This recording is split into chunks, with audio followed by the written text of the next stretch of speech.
Hello, Radhe Radhe. नमस्कार आप सभी को, गुड मॉर्निंग। तो जैसा कि मैंने आप लोगों को बताया था कि मैं जो एक पूरी इंट्राडे बास्केट या 2-3 दिन की रखने की जो बास्केट होती है उस पर मैं एक वीडियो बनाऊंगी आपको। तो आज की जो मेन थीम है हमारी इस क्लास का, वीडियो क्लास का, कि जहाँ के मैं किस प्रकार आप डे टाइम पे एक बास्केट को बना सकते हैं और उसमें क्या क्या चीजें देखनी चाहिए, कैसे चार्ट सिलेक्शन करेंगे, कौन से स्टॉक सिलेक्शन होने चाहिए, इन सारी चीजों को आपको रखना है। और किस प्रकार एग्जिट क्राइटेरिया क्या होगा, तो उन पे हम लोग चर्चा करते हैं और किस प्रकार से डे ट्रेडिंग की जाती है। वैसे मैं आप लोगों को बताऊं कि डे ट्रेडिंग आपको तभी करनी चाहिए जब आपकी काफी एक्सपर्टीज हो, आप उसमें कंफर्ट फील करते हो, अन्यथा अवॉइड करें। मार्केट में मेन थीम हमारा ये होता है, जब आप ट्रेडिंग बिजनेस में आते हैं तो किसी प्रकार से, चाहे आप एफएनओ हो, चाहे कैश हो, चाहे डे ट्रेडिंग हो, चाहे स्विंग हो, बीटीएसटी हो, बास्केट हो, जिस रूप में भी आप अर्निंग कर रहे हो, मैटर ये करता है कि अगले साल मार्च में जब क्लोजिंग होती है, मार्च क्लोजिंग, तो उसके पहले आप प्रॉफिट में अच्छे खासे हो या नहीं, और उस इतना पैसा जिससे कि आपकी पूरी जितनी खर्चे हैं उसको आप निपटा पा रहे हो या नहीं ट्रेडिंग से। अगर आप कर रहे हो तो ये प्रोफेशन आपको सूट कर रहा है ना। तो डे ट्रेडिंग भी उसी का एक पार्ट है, जिसपे कि मैं इस पे इसलिए वीडियो बनाना चाह रहा हूँ। पहले भी मैंने बनाई एक दो अलग अलग डे ट्रेडिंग पे। रीजन क्या है कि बहुत से ऐसे लोग हैं जो कि डे ट्रेडिंग करते हैं, बट क्या होता है कि उनको नुकसान होता है डे ट्रेडिंग में। वो किसी एक स्टॉक को लेते हैं, उसमें एंट्री, एसेल, टारगेट, ये सारी चीजें वो रेटी रटाई ज्ञान को पी लेते हैं और उसके बाद वो उनके काम नहीं आता है। 2-4 दिन कमा लेते हैं, 5वें दिन विथ जीएसटी के साथ मार्केट उनसे वापस ले लेती है।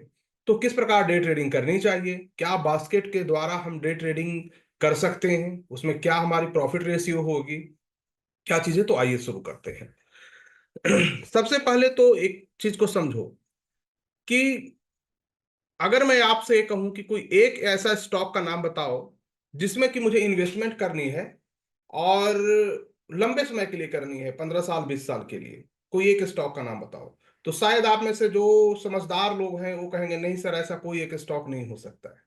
राइट। तो मेरा ये कहना है कि जब 15 से 20 वर्षों की भी जब आप एक स्टॉक में इन्वेस्टमेंट नहीं कर सकते हो, वो इन्वेस्टिंग नियम के अपोजिट है, तो आप छोटे टाइम फ्रेम को कैसे अनुमान लगा सकते हो कि भाई आने वाले 2 घंटे में क्या होगा, आधे घंटे में क्या होगा, कैसे अनुमान लगा सकते हो? इतनी आप एक्सपर्टीज कैसे होगी जो आप 20 वर्षों का अनुमान नहीं लगा सकते हो, 15 वर्षों का नहीं लगा सकते हो, और आप आधे घंटे का लगा लो। मेन थीम को समझिएगा, हम लोग क्यों लूज करते हैं। इस पे हो सकता है कि फर्स्ट 10 मिनट आपको बोरिंग फील हो, लेकिन यही चीजें काम की हैं। तो जब आप लंबे समय का अनुमान लगाना आसान है, तो उसको आप नहीं लगा पा रहे हो और छोटे समय में जा रहे हो एक स्टॉक में, ये तो गलत है ना। जैसा कि यूं समझ लो, मैं आपको अभी पूछूं कि अभी बारिश होगी, या 2 घंटे में बारिश होगी या 4 घंटे में होगी, आप नहीं बताओगे। लेकिन मैं पूछूंगा कि आने वाले 5 वर्षों में इंडिया में बारिश होगी, आप कहोगे बिल्कुल होगी। आप उसमें मुझ पे बेट लगाने को तैयार हो जाओगे, 5 ईयर में क्यों नहीं होगी। लेकिन मैं अगर कहूं कि क्या 4 घंटे में बारिश होगी, तो आप कहोगे नहीं, नहीं पता है, तुक्का लगाओगे कुछ भी, है ना। ये हो सकता है, मतलब 5 सालों का आप अनुमान लगाना आसान है, लेकिन 5 घंटे का मुश्किल है। तो वैसे ही 20 सालों का अनुमान लगाना आसान है, 15 सालों का आसान है, लेकिन 5 घंटे का मुश्किल है, आधे घंटे का मुश्किल है।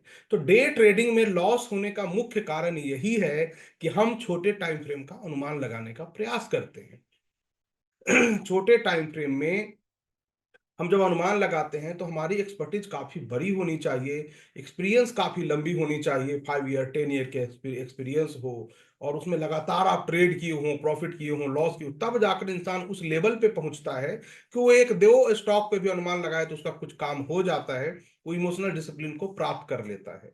लेकिन वो लोग जिनकी टाइम पीरियड इस मार्केट में कम है, 5 ईयर से कम है, 5 ईयर से कम एक्सपीरियंस है, उन लोगों के लिए काफी कठिन है। तो उसका तरीका क्या है, हम यहाँ पे वो लॉन्ग टर्म की जो इन्वेस्टिंग है उसी नियम को फॉलो करेंगे। जैसे लॉन्ग टर्म इन्वेस्टिंग क्या कहता है कि सारे अंडे एक ही बास्केट में मत डालो, है ना। वो अलग अलग बना लो, मतलब अलग अलग आप पोर्टफोलियो में अलग अलग स्टॉक को रखें, है ना।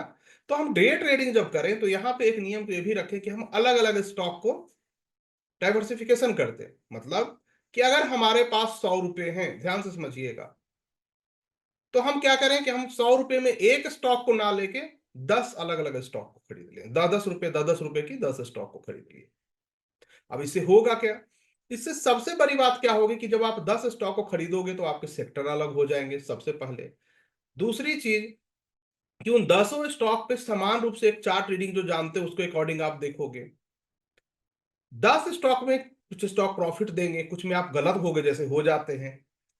तो जब आप कुछ में गलत होंगे और कुछ में सही होंगे तो जो सही होंगे वो गलत वाले की लॉस को कवर करता रहेगा। तो एक तरह से वो हेज का काम करेगा आपकी पोजीशन को, जिसके कारण आपको इसमें लॉस काफी कम होंगे या लॉस होना काफी कठिन काम होगा। लेकिन अब प्रॉफिट ओवरऑल जब पूरे मंथ के एंड में आप देखोगे, जैसे 22 दिन का ट्रेडिंग सेशन होता है, कभी कभी 21 दिन, कभी छुट्टी वगैरह हो गया तो 20 दिन भी, लेकिन 22 दिन होता है। सैटरडे संडे तो लीव ही होती है।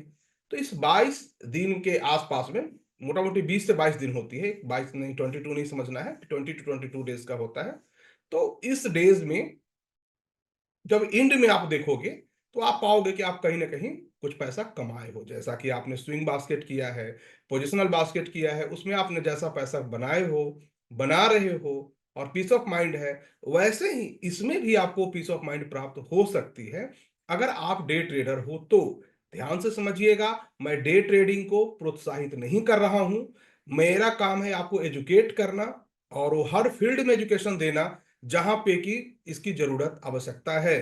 तो आप ये मत समझ लेना कि मैं डे टाइम फ्रेम को या इंट्रा डे टाइम फ्रेम को प्रोत्साहित कर रहा हूं। मेरा ऐसा कोई मकसद नहीं है। बस मकसद सिर्फ क्लियर है कि इस फील्ड में भी आपको एजुकेशन हो, ताकि अगर आप करते हो वो कम से कम इस रूट से जाएं तो कम कुछ तो उनका भला होगा, कुछ तो बच जाएगा। मकसद बस इतना है, उसके अलावा कुछ भी नहीं है। इसको अदर वे में आप लोग नहीं लेंगे प्लीज। मेरा मकसद बस यही है। तो ये चीजें आप समझ गए कॉन्सेप्ट को कि हमें क्यों करनी चाहिए बास्केट के थ्रू डे ट्रेडिंग। अब सवाल है स्टॉक सिलेक्शन। हम स्टॉक सिलेक्शन कैसे करेंगे? तो मैं आपको बता दूं, अभी जो इंट्राडे की डे ट्रेडिंग की बास्केट है उस पे हमारी जो रिसर्च है, हमारी जो R&D है, वो बाइंग साइड में भी मैं कर रहा हूं और इस पे मुझे और वक्त लगेगा, लगभग 6 महीने 7 महीने और लगनी चाहिए पूरी तरह परफेक्शन आने में। लेकिन मुझे लगता है कि अभी तक जितना मैंने इसमें देख पाया हूं, समझ पाया हूं, आप लोगों के काम की चीजें हैं और इससे भी आपका कहीं ना कहीं काम चल जाएगा। और जब मेरा पूरा एक क्लियर हो जाएगा जितनी भी छोटी छोटी चीजें हैं, तो मैं पूरे एक बंच के साथ आपके पास आऊंगा, फिर मैं बताऊंगा। बट इतना से भी आपका काम हो जाएगा। आपने देखा होगा कि मैं टेलीग्राम के माध्यम से भी अपडेट करता रहता हूँ, हमें टिप्स देने का काम नहीं करता हूँ। आधे लोगों को तो समझ में नहीं आएगा मैं क्या बता रहा हूँ, मुझे समझने के लिए 5 6 महीने उनको साथ में रहना पड़ता है। तो वहां भी मैं एजुकेट करता रहता हूँ, समझाता रहता हूँ मार्केट की चाल को अपनी भाषा में। आई होप सो कि आप समझ पाए, और मैं अपनी भाषा को वहाँ आसान करने का प्रयत्न कर रहा हूँ कि इतना आसान हो कि आपको समझ में पूरी तरह से आ जाए। थोड़ा सा आपको पेशेंस की आवश्यकता है, बट एक बार हम समझ में आ जाएंगे तो फिर कोई और समझ में नहीं आएगा, ये भी बात आप ध्यान से समझिएगा। तो अब इसमें स्टॉक की सिलेक्शन कैसे करेंगे इस टॉपिक पे आते हैं कि डे टाइम फ्रेम हो गया, कितने कम स्टॉक होना चाहिए। मिनिमम हम इसमें 5 स्टॉक रखते हैं, कम से कम इसमें 5 स्टॉक रखते हैं, ज्यादा से ज्यादा 15 16 रख सकते हैं, लेकिन कम से कम 5 स्टॉक डे ट्रेडिंग में आपको रखनी है। मतलब 5 स्टॉक से कम की बास्केट नहीं होनी चाहिए। उससे कम की बनाते हैं तो रिस्क बढ़ जाता है। आप प्रयास करें कि कम से कम 8 से 10 स्टॉक को ले लें, कम से कम। 5 तो मिनिमम क्राइटेरिया है ना, जब बिल्कुल नहीं मिल रहा है तो। क्लियर है? और अभी हम बाइंग साइड में ही बनाते हैं, क्योंकि मेरी रिसर्च उसी साइड में है, सेलिंग साइड पे भी फोकस नहीं है। बाइंग साइड जो हम क्लियर कर लेंगे इसके सारे रूप को, फिर सेलिंग साइड में ही जाएंगे। रीजन क्या है कि सेलिंग जो होती है मार्केट में 8 9 महीने से ज्यादा नहीं होती है, लेकिन बाइंग जो होती है वो 3 से 4 ईयर की उसकी साइकिल होती है। तो मोस्ट इंपॉर्टेंट चीज यही है। और दूसरी चीज की मार्केट को ये आदमी जाना तो ऊपर है, तो इसलिए मैंने बाइंग साइड पे इसको पहला रिसर्च इसी पे करना शुरू किया है, तो आपको बता रहे हैं। तो स्टॉक सिलेक्शन, मिनिमम स्टॉक आपको 5 होंगे, लेकिन आप प्रयास करो 8 से 10 तो हो हमारे पास। क्लियर है? अब इसमें स्टॉक हम सिलेक्ट कैसे करेंगे, क्योंकि हम बाइंग साइड में जा रहे हैं, और कब नहीं बनाएंगे? अगर आपको दिखता है कि निफ्टी के चार्ट में निफ्टी डाउन ट्रेंड में है, और वो आपको फर्स्ट 15 20 मिनट में दिख जाएंगे कि निफ्टी डाउन ट्रेंड में है। अब निफ्टी डाउन ट्रेंड में होने के क्या क्या चीजें आप देख सकते हो। ओआरबी देख लो पहले इंट्राडे में, कि ओआरबी के नीचे ट्रेड कर रहा है, ऊपर कर रहा है, या सीपीआर के नीचे ऊपर है, या ओपन हाई बनाया है, वीवैप के नीचे है ना। तो ये सारी चीजें ये बताने के कारक हैं कि इंट्राडे में ये स्टॉक निफ्टी जो है कमजोर है। तो अगर ऐसा आपको फर्स्ट मिले 15 मिनट 20 मिनट में, तो आपको वहां पे इसको अवॉइड करनी चाहिए, वेट करनी चाहिए कि मैं इसको 11-12 बजे के बाद जब निफ्टी सपोर्ट के पास आ जाए इंडेक्स, तब बनाए। अब आप कहोगे कि सर मैं स्टॉक में बनाने जा रहा हूं तो निफ्टी को क्यों देखते हैं? क्योंकि निफ्टी जो है वो हमारी सेंटिमेंट को निर्धारित करती है। अगर सेंटिमेंट आपकी सेल में होगी और आप बाइंग में होगे तो दो चीजें होंगी, या तो आपको प्रॉफिट नहीं होगा बहुत ज्यादा, या आपको माइनर लॉस होगी, है ना। तो ये इसलिए हमें निफ्टी का सेंटिमेंट का ध्यान रखना आवश्यक होता है। अगर निफ्टी स्ट्रांग है, बुलिश है, तो उस दिन आपको काफी अच्छी प्रॉफिट दे सकता है, काफी अच्छा पैसा बन सकता है। तो ये तो हो गई। अब दूसरी चीज की, निफ्टी अगर बेरिश ही रह रही है, जैसे अभी जैसे बियर मार्केट गिर रही है पिछले 1 महीने से, इस प्रकार की है, तो क्या हम किसी दिन ट्रेड ना करें? नहीं है, हम ट्रेड कर सकते हैं। तो वहां पे हम ये देखेंगे कि निफ्टी अपने सपोर्ट के पास हो, गिर तो रही है बट वो अपने सपोर्ट के पास हो। जब वो सपोर्ट के पास आती है तो एक बार बाउंस करने का प्रयत्न जरूर करती है। तो जो बाउंस अगर 60-70 पॉइंट भी करेगा तो अपना काम हो जाएगा और हम अपना दुकान बंद करके निकल सकते हैं, क्योंकि हमें तो छोटे टाइम फ्रेम का करना है। तो ये चीजें ध्यान रख ले। अब यहां पे है कि हम कौन से स्टॉक को खरीदें। तो स्टॉक को खरीदने के लिए आपको एक चीज का ध्यान रखना है, तो 3 चीजें नोट कर लीजिए। पहला, कि आपको ये देखना है कि वो स्टॉक इंट्राडे में स्ट्रांग हो। स्ट्रॉन्ग स्टॉक होने चाहिए। अब स्ट्रॉन्ग स्टॉक मतलब वो तो ग्रीन में होगा, बड़ा हुआ होगा। दूसरा देखना है कि उसमें ओपन लो की कंडीशन हो, जरूरी नहीं है मगर हो तो स्ट्रॉन्ग इसको माना जाएगा। क्लियर है? गैप अप की स्थिति हो, गैप अप हो, और अपने वीवैप के ऊपर ट्रेड कर रहा हो, वीवैप के ऊपर ट्रेड कर रहा हो, और फर्स्ट 15 मिनट का कैंडल जो होती है उसके ऊपर वो ट्रेड कर रहा हो, मतलब ओआरबी ब्रेक कर लिया हो, ओपनिंग रेंज ब्रेकआउट 15 मिनट में ब्रेक, इनमें से कोई भी होता है, एनीवन, जरूरी नहीं सब, कोई भी होता है, तो ये माना जाता है कि वो स्टॉक स्ट्रांग है इंट्राडे में। क्लियर है? तो वहां पे एक चीज मेन चीज देखिएगा कि सारी लेकिन वीवैप के कम से कम ऊपर हो। ये जरूर देखिएगा कि वीवैप के कम से कम ऊपर हो, इसमें से कोई क्राइटेरिया हो बट ट्रेड वीवैप के ऊपर कर रहा हो, मतलब अपनी एवरेज के ऊपर वो ट्रेड कर रहा हो। साथ ही साथ वो पिछले दिन का कोई रेजिस्टेंस उसके पास नहीं हो। जैसे मान लो पिछले दिन का स्टॉक ऐसे गया, ये हाई लगाया गिर गया, अब आज गैप अप हुआ इसमें, यहां से ऐसे गैप अप हुआ और ट्रेड करता करता इस जोन के पास आ गया है, और आपने यहां देखा और वीवैप ऐसे, ये लाइन जो है वीवैप हो गई, यहां है। तो आपको वेट करना है कि इसके ऊपर उसी टाइम फ्रेम पे ब्रेकआउट ले, मतलब 15 मिनट पे ब्रेकआउट ले, क्योंकि पिछले दिन का जो हाई होता है वो रेजिस्टेंस का काम करता है, ये बात को हमेशा ध्यान रखिएगा। या उसके पिछले दिन का, मतलब एक वीक में जो भी आपको हाई अगर दिख गया, पूरे 1 वीक का 5 ट्रेडिंग डे का कोई भी आपको हाई दिख रहा है, जहां पे अगर आज स्टॉक में चेक कर रहा हूं है, तो आपको नहीं लेनी है, वेट करना है कि इसके ऊपर आ जाओ, फिर देखेंगे। तो ये सारी टेक्निकल टर्म आपको ध्यान रखनी है, तभी आप इसमें बेहतर कर पाओगे, है ना। तो ये 4 चीजें देखनी। अब आप कहोगे सर मैं देखूं कैसे? इसके लिए आप एक स्कैनर भी बना सकते हो, या गूगल पे भी टाइप कर लोगे ओपन लो स्कैनर तो मिल जाएंगे, गैप अप स्कैनर तो मिल जाएंगे। गूगल के पास बहुत चीजें हैं, जो नहीं है वो मैं आपको बता रहा हूं, बाद में गूगल पे आ जाएंगी, है ना। तो आप वहां टाइप करोगे मिल जाएंगे, तो उनसे भी आप स्ट्रॉन्ग स्टॉक को देख लोगे। या जो डे टाइम फ्रेम पे टॉप गेनर हैं, उनसे भी आप स्टॉक को देख सकते हो। टॉप गेनर वाले जो हैं उनसे भी आपको स्टॉक मिल जाएंगे, टॉप गेनर के लिस्ट में रही, तो वहां से भी आप उठा सकते हो। ठीक है?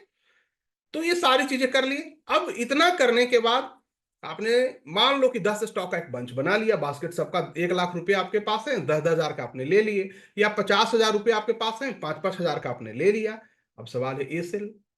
तो यहां पे अगर आपने 50 हजार रुपये का खरीदा है, तो आपको उसका 1% एसेल होगा, किसका? टोटल बास्केट का, एक स्टॉक का नहीं, टोटल बास्केट का 1% एसेल होगा। लेकिन अगर कोई स्टॉक अपने डे लो को तोड़ दे, डे लो को तोड़ दे, या पिछले दिन का जो लो है उसको तोड़ दे। जैसे यूं समझो ध्यान से, थोड़ा सा, एक मिनट।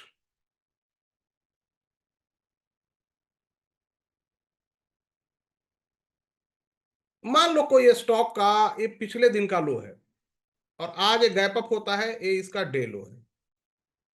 ठीक है।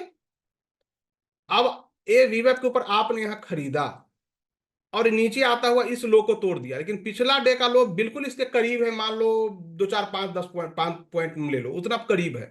तो आपको क्या करना है, पिछले दिन का लो का वेट करना है कि इस लो को तोड़ दे, इसके नीचे इस टाइम फ्रेम पे क्लोज कर जाए, तो मेरा एसेल हो गया।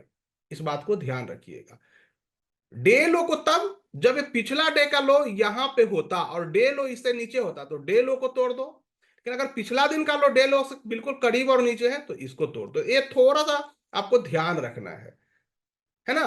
तो अगर इंडिविजुअल स्टॉक अगर ऐसा कर दे आपकी बास्केट का, तो भी आप उस स्टॉक से बस निकल जाइएगा, बाकी आपके होल्ड रहेंगे। लेकिन ओवरऑल 1% इज योर एसेल।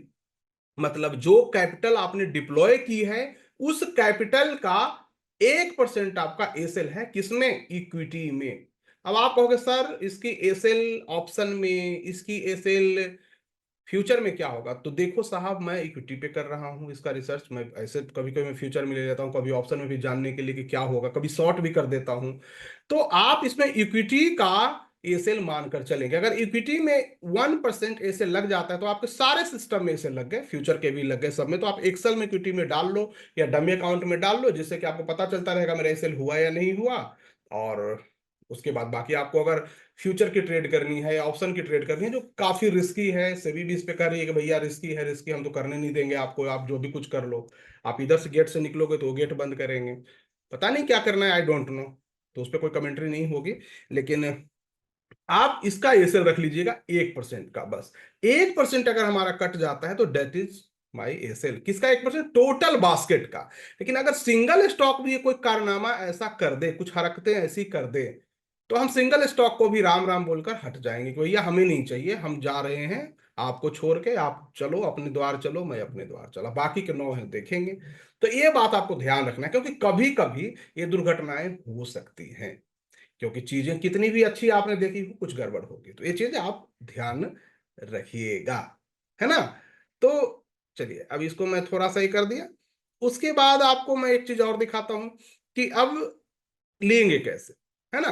अब कुछ लोग हमारे पास आते हैं कि मुझे तो 500 रुपये भी आ जाए डेली का तो मेरा काम हो जाए, 1000 आ जाए तो मेरे काम हो जाए, मैं उतना के लिए हूं। बहुत लो कैपिटल वालों को इस बाजार में टारगेट किया जाता है। किसके द्वारा, टिप्स देने वालों द्वारा, है ना। वो क्या कहते हैं कि आपको बैंक निफ्टी में मैं आपको ट्रेड करवाऊंगा, निफ्टी में ट्रेड कराऊंगा, 3 4 हजार कैपिटल चाहिए, रोज के 1000 कमा लोगे, 1500 कमा लोगे, मैं तुम्हें करोड़पति बना दूंगा, नेक्स्ट झुंझुनवाला तुम ही रहोगे। ऐसे सपने दिखाते बेचारे लोग, कैपिटल के पास पैसा होता नहीं है, 20 हजार 25 हजार 50 हजार रुपए होते हैं, और उनको 50 हजार में ही बड़ा पैसा बनाना है, तो ऑप्शन की ओर भागते हैं और मारे जाते हैं।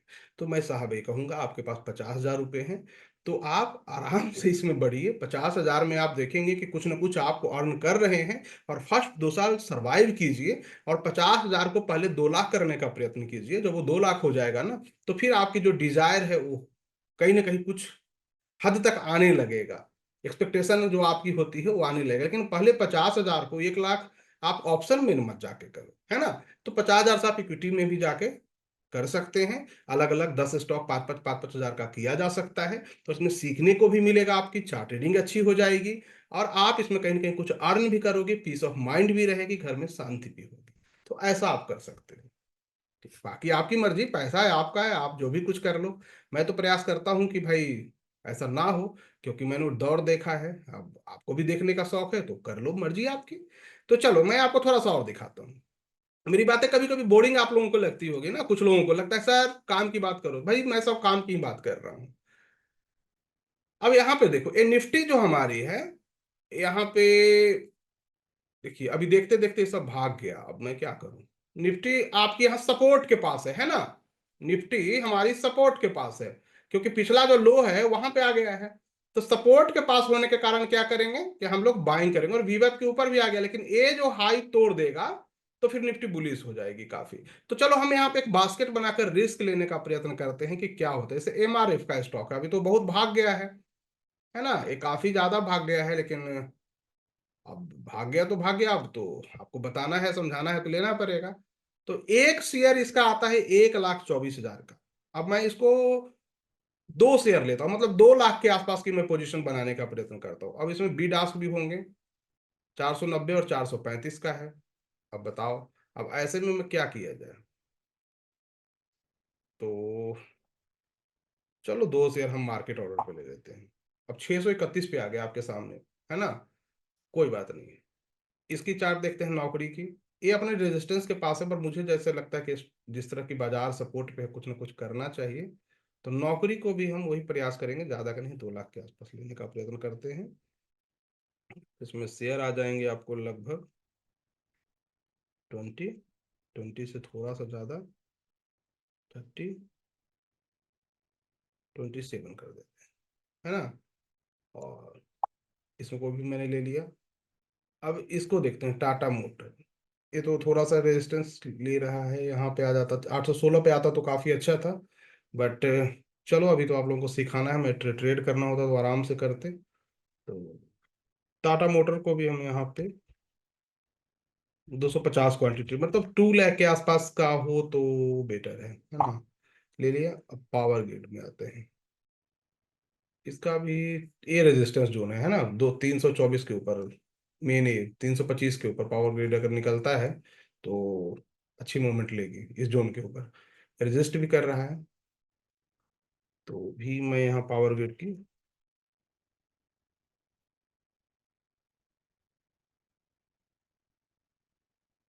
ले लिया। देखा जाएगा जो होगा। और ये अभी वीवा के ट्रेंड जो है, ट्रेंड को मैं हटा देता हूँ, ठीक है। और फार्मा को भी हटा देता हूँ, जो गड़बड़ कर उसको हटा देते हैं। ये भी है फाइल, इसका मैं, ये तो अंडर सर्विलांस भी है, बैन भी है, पता नहीं क्या करेगा। मारुति।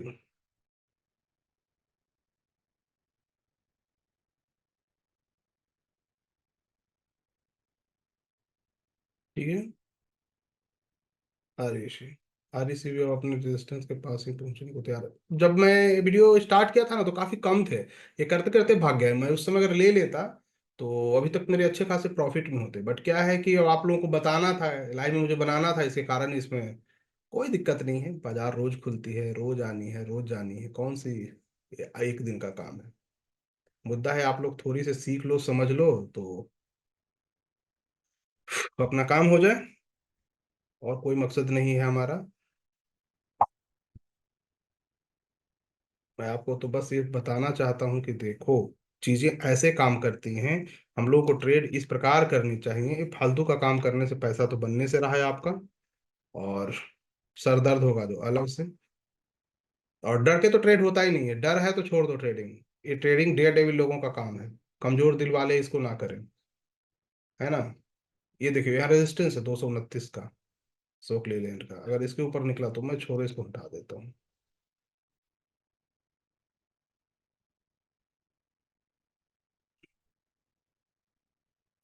इंजन का है तो चलो इसे भी देखते हैं, जो होना होगा होगा, है ना। मगर लगभग 200 के आसपास का हम लोग इसको ले रहे हैं। और बी डास्क भी नहीं देख रहे हैं कि क्या होगा। इसको हटा, इसका चार्ट ही गड़बड़ हो गया, देखिए ना, बहुत बड़ा सूंड बना दिया था, पूंछ। निफ्टी में हमारी ग्रीन हो ही रही है। तो कुल मिला के मैंने ले लिया, मैंने और कोई पोजीशन नहीं ली थी। अबे देखो कितने हो गए, 1 2 3 4 5 6 7 8 9, 9 पोजीशन हो गए। और 9 पोजीशन में लगभग वही 2 लाख एवरेज में, लगभग 17 18 लाख के आसपास मेरी कैपिटल लग गई है। अब सवाल है कि सर इसमें प्रॉफिट क्या होगा। तो प्रॉफिट का क्या है कि मेरा 1% का बस एसेल है। प्रॉफिट का कोई टारगेट नहीं है। और प्रॉफिट जहां पे भी आपको लगे कि नहीं, मेरे ठीक ठाक है, मेरे लिए मुझे इनफ है, मुझे इससे मेरा काम हो जाएगा, तो मैं कभी कभी 0.6%, कभी 2%, कभी 1% को जो भी मिलता है, जहां पे मुझे दिख जाता है कि नहीं ठीक है, बाजार की कंडीशन ऐसे आज इतना ही होगा, तो निकल जाते हैं। तो ये चीजें आप लोग को भी ध्यान रखना है। इसमें कोई फिक्स रूल नहीं रखना है। आपको सिर्फ एसेल को जानना है। हम जितने लोग हैं ओनली एसेल को जानते हैं। वी नो ओनली एसेल, हमारे हैंड में सिर्फ एसेल है। हमारे हैंड में कोई भी व्यक्ति अपना टारगेट को नहीं जानता है, टारगेट पे हम लोग तुक्का लगाते हैं, बट एसेल कंफर्म होता है। एसेल को कोई भी इफ बट की गुंजाइश नहीं होती है ना। तो इस तरीका से जब आप करते हो तो कहीं ना कहीं आपकी रिस्क काफी कम हो जाती है इंट्राडे में। आपके पास 9-10 जगह रिस्क हैं, अलग अलग सेक्टर हैं, कभी हम बिस्किट खा रहे हैं, कभी गाड़ी चला रहे हैं, कभी टायर बेच रहे हैं, कभी बिजलियां ट्रांसमिशन होने लगी, कभी कुछ होने लगा। तो क्या हुआ कि इससे हमारा रिस्क डाइवर्सिफाई हो गया। अब आप देखो यहाँ एक में लॉस हो रहा है ना, मैंने तो मार्केट ऑर्डर ऐसे ही उठा लिया है, पूरी डीप एनालिसिस नहीं किया है कोई इसमें, फिर भी क्या फर्क पड़ता है, ज्यादा से ज्यादा क्या कर लेगा अपना, है ना। वो मैंने क्या कहा कि पंटर की जहाज डूब जाएगी, डुबाओ। तो इस तरीके से जब हम ट्रेड करेंगे तो काम हो जाएगा। अब मैंने मान लो 16-17 लाख रुपए लगे, मुझे 10-12 हजार रुपए आ गए, हो गया ना अपना पैसा, बात खत्म, हमको नहीं चाहिए। अब रिस्क वर्सेस 1 रुपये का रिस्क लेंगे, 4 रुपये का रिवार्ड। अरे अगर ऐसा कहानियां पढ़ के पैसे बनते ना, तो ये कब के 90% लोग प्रॉफिट में होते, लॉस में नहीं होते। एक थियोरेटिकल मार्केट में बताने के लिए अच्छा है। जब आपका पैसा लगा होता है ना, तो इमोशन लगा होता है, तो धड़कन हार्ट बीट अप डाउन करता है। उसको बीट करने के लिए जो आपको नॉलेज चाहिए, जो स्टेमिना अंदर से चाहिए, वो कहाँ से लाओगे? वो तो किसी किताब में नहीं बिकती है। वो तभी होगी जब आपको हाईली एक्सपीरियंस होगी, जब आप बाजार को समझते हो, अपने रिस्क को जानते हो, तब हो पाएगी, है ना। तो चलिए इसके साथ हम इस वीडियो को क्लोज करते हैं। आई होप सो कि ये वीडियो आपको अच्छा लगेगा। और मैंने सिर्फ लर्निंग के लिए इसको बनाया है, मेरा और कोई पर्पस नहीं है कि आप इसको देखो एक और, हाँ, लेकिन मुझे लगता है कि इससे आपको सीखने को बहुत कुछ मिलेगा, और इससे कहीं ना कहीं आपको कुछ बेहतर फील होगा डे ट्रेडिंग में। तो अगर आप लोग डे ट्रेडिंग करते हैं तो इसी प्रकार करें। इसमें मैं ये जानता हूं कि आप करोड़पति बनो ना बनो, रोडपति तो ना बनोगे, ये मुझे पूरा यकीन है ना। तो पहले रोडपति बनने से बचना है। करोड़पति बहुत लोग दुनिया में है, बहुत लोग आपको बड़े बड़े पैनल दिखाएंगे, देखो मैंने। तो भाई बड़े लोग बड़ी बातें है ना, छोटे लोग हैं तो इसी प्रकार करेंगे। तो चलिए, अब ये मत कहना कि रखेंगे कब तक सर। आप इसको रख सकते हो 1:30 बजे, 2 बजे, 2:30 बजे, या जब प्रॉफिट आ जाए, जितना आ जाए, जितने में आपके अंदर से आवाज आए बेटा बेच दे, नहीं तो लॉस हो जाएगा, वो बेच दो, बात खत्म। नहीं रखेंगे, ये बात ध्यान रखिएगा। अब आप कहोगे कुछ लोग सर ऑप्शन में कर सकते हैं, आप ऑप्शन में कर सकते हो साहब, लेकिन रिस्की है ना। ऑप्शन में थोड़ा सा रिस्की है, लेकिन पहले आप पेपर पे ऑप्शन में ट्राई कर लो, और मार्केट जिस दिन बुलिश हो उसी दिन करो, बाकी दिन नहीं करो, क्योंकि उसमें तो रिस्क है, फिर फ्री में लॉस हो जाएगा, तो आपको अच्छा फील नहीं होगा इसमें, है ना। चलो, ओके, थैंक यू, धन्यवाद, और फिर मिलते हैं। आई होप सो कि इससे कुछ आपको सीखने को मिला होगा, और आने वाले वक्त में हम फिर वीडियो बनाएंगे। जैसा कि मैंने कहा है कि हिलेगा मिलेगा पे सीरीज है तो है, वो कंटिन्यू होगी। और अगली जो वीडियो बनाएंगे कि डेड कैट बाउंस पे, क्योंकि उस पे बहुत सारे मैसेज आए हैं, तो किस प्रकार एक काम करता है, किस प्रकार उस पर ट्रेड करनी चाहिए, क्या क्या तरीके होते हैं, उस पर भी हम चर्चा करेंगे। तब तक बने रहिए, सीखते रहिए, समझते रहिए। वीडियो हमारे लेट आते हैं थोड़े से, लेकिन लेट आने का पर्पज ये होता है कि मेरा काम होता है कि मैं आपको कुछ क्वालिटी चीज़ें बताऊं, जिससे कि आपकी ट्रेडिंग लाइफ या इन्वेस्टिंग लाइफ में चेंज हो। रोज आकर बकवास करने से कोई फायदा है नहीं, उतना हमारे पास दिमाग ही नहीं ऊपर वाले ने दिया है ना। तो बाकी चलिए, ओके, थैंक यू, धन्यवाद, आप सभी को नमस्कार, सबका दिन शुभ हो, आप सभी खूब तरक्की करें, इसे शुभकामनाओं के साथ फिर मिलते हैं फ्राइडे या सैटरडे को। Thank you.